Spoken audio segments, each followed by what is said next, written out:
Hello जी, कैसे हैं आप सब लोग। मैं आपका दोस्त ऐसे हेल्पर, और आज की वीडियो में हम लोग सॉल्व करने वाले हैं एक और नया पज़ल। तो यार इस पज़ल में ये है कि एक मतलब मान लो तुम अपने फ्रेंड्स के साथ ना, कॉलेज के फ्रेंड्स के साथ झांसी से मथुरा जा रहे हो, ठीक है, ट्रेन में।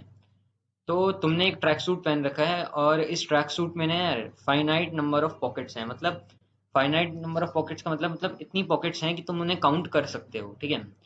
और इन फाइनाइट पॉकेट्स के अंदर फाइनाइट पैकेट्स हैं जेम्स के, ठीक है, कैडबरी जेम्स के फाइनाइट पैकेट्स हैं। यानी इन पॉकेट्स में इतने पैकेट हैं जेम के कि तुम उन्हें गिन सकते हो। ऐसी इन फाइनाइट पैकेट्स में फाइनाइट ही जेम्स हैं। मतलब हर पैकेट के अंदर इतने जेम्स हैं कि तुम उन्हें गिन सकते हो। ऐसा नहीं है कि तुम जेम्स को गिन ही ना पाओ, ठीक है। तो अब इसमें हमें क्या बोला है कि हर पैकेट के अंदर ना मतलब हर पॉकेट के अंदर नंबर ऑफ पैकेट जो हैं जेम्स के, वो उतने ही हैं जितने total number of packets pockets हैं ट्रैक सूट के अंदर। यानी अगर मैं सिंपल भाषा में बोलूं तो एक पॉकेट के अंदर उतने ही पैकेट हैं जेम्स के जितने टोटल पॉकेट्स पूरे ट्रैक सूट के अंदर हैं, ठीक है। और दूसरा इन्होंने ये कहा है कि एक पैकेट के अंदर उतने ही जेम्स हैं जितने टोटल नंबर ऑफ पैकेट्स जो हैं सारे पॉकेट्स के अंदर हैं, ठीक है। तो फिर क्या हुआ, ये बताने के बाद इन्होंने हमें ये बताया कि जो बॉय था, ठीक है, वो जब मतलब मान लो दिल्ली स्टेशन पर ना ट्रेन रुकी, तो वो कुछ लेने के लिए उतरा, और जब वो वापसी ट्रेन में चढ़ने के लिए आ रहा था ना, तो बाकी लोग भी थे, तो भीड़ लगी हुई थी ट्रेन में चढ़ने के लिए, तो वो गिर गया, ठीक है। तो बॉय जो है वो गिर गया, और उसका ना जेम का एक पैकेट जो है ना वो गुम गया। अब बॉय जो है वो उदास हो गया, ठीक है। तो उसने कहा कि मैं आज जो है ना इन जेम्स को नहीं खाऊंगा, ठीक है। तो उसने सामने ही प्लेटफॉर्म पर कुछ मतलब बेगर्स को देखा, भिखारियों को देखा, तो उसे लगा कि मैं ये जेम्स के पैकेट इनको दे देता हूँ। तो वो जब उनके पास देने के लिए पहुंचा ना यार, तो सारे के सारे बेगर्स जो थे ना वो उसकी तरफ भागते हुए आ गए, और वो ये देख के बहुत ही शॉक हो गया। अब ये वो चाहता था कि जितने भी जेम्स के पैकेट है ना वो सारे बेगर्स में इक्वली डिवाइड करे, ठीक है। तो अब तुम्हें क्या हेल्प करनी है, तुम्हें उसे हेल्प करना है ये पता करने में कि टोटल नंबर ऑफ बेगर्स कितने हैं, ताकि वो अपने जेम के पैकेट्स को इक्वली डिवाइड कर पाए। तो मैं चाहूंगा यार आप थोड़ा सा एक बार खुद ट्राई करने की कोशिश करें, और फिर वीडियो को आगे देखें।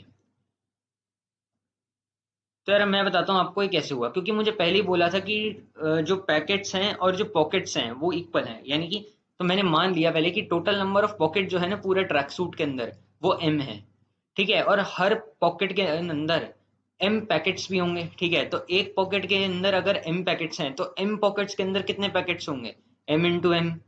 और अगर एक पैकेट के अंदर एम जेम्स हैं तो एम पैकेट्स के अंदर कितने जेम होंगे, एम इंटू एम, ठीक है। तो जब बॉय गिर गया तो एक पैकेट जो है वो लॉस्ट हो गया। तो टोटल नंबर ऑफ जेम्स कितने हो गए, टोटल नंबर ऑफ जेम्स हो गए M into M minus M. अब मैंने क्या किया, एक एम को ना बाहर ले लिया कॉमन, ठीक है, यहाँ से एक एम ले लिया और एक एम यहाँ से ले लिया। तो यहाँ से जब एम लिया तो अंदर बच गए दो एम, और बच गया माइनस वन यहाँ से। और मैंने यार इस बार क्या किया कि एम स्क्वायर है और माइनस वन है, तो हमें पता है A square minus B square की प्रॉपर्टी होती है A plus B A minus B. तो मैंने वही प्रॉपर्टी यहाँ लगा दी, A plus B A minus B. तो ये हो गया यार M into M plus one into M minus one. अब मैंने क्या किया इसमें ना, एक जो है ना एम की ना वैल्यू को पुट करने की कोशिश करी। तो मैं जब एम की वैल्यू पुट कर रहा हूँ तो यार वन तो कभी भी पुट नहीं कर सकता, क्योंकि मैं वन पुट करूंगा तो वन माइनस वन जीरो हो जाएगा, और पूरा इक्वेशन ही जीरो हो जाएगा, तो total number of James he zero हो जाएंगे। लेकिन मैं क्या करूंगा, मैं टू से पुट करना स्टार्ट करूंगा एम की वैल्यूज को। तो जब मैं टू से एम की वैल्यूज को डालूंगा, तो जब मैंने टू डाला, तो मैंने इस इक्वेशन में जब टू डाला और इसे सॉल्व किया, तो मुझे दिखा कि यहाँ सिक्स आया। जब मैंने थ्री डाला तो सॉल्व करने के बाद 24 आया। फोर डाला एम की वैल्यू को तो सॉल्व करने के बाद 60 आया। ऐसे ही जब मैं करता जा रहा था ना एम की वैल्यूज को डाल के, तो जो एक्सप्रेशन आ रहा था उसकी जो भी वैल्यूज आ रही थी, वो सारी की सारी वैल्यूज जो थी वो इवन थी, और साथ ही साथ वो जो वैल्यूज थी वो सिक्स से डिवाइड हो पा रही थी। तो इससे मुझे इतना समझ आ गया कि जितने भी मेरे पास जेम्स होंगे ना वो मैं सिर्फ सिक्स पार्ट्स के अंदर ही डिवाइड कर सकता हूँ। और इसी से मुझे पता चल गया कि मेरे जो टोटल नंबर ऑफ बेगर्स थे ना यार वो सिक्स थे। यानी कि सिक्स बेगर्स के अंदर ही मैं जेम्स को डिवाइड कर सकता हूँ, चाहे मेरे जेम्स कितने भी हों। तो यार इसका सही आंसर था सिक्स, यानी सिक्स बेगर्स होंगे जिनमें मैं इक्वली अपने जेम्स को डिवाइड कर पाऊंगा। तो यार इस पजल में बस इतना ही था। मैं आपका दोस्त ए ऐसे हेल्पर, मिलता हूँ आपसे अगले वीडियो में एक नए पजल के साथ।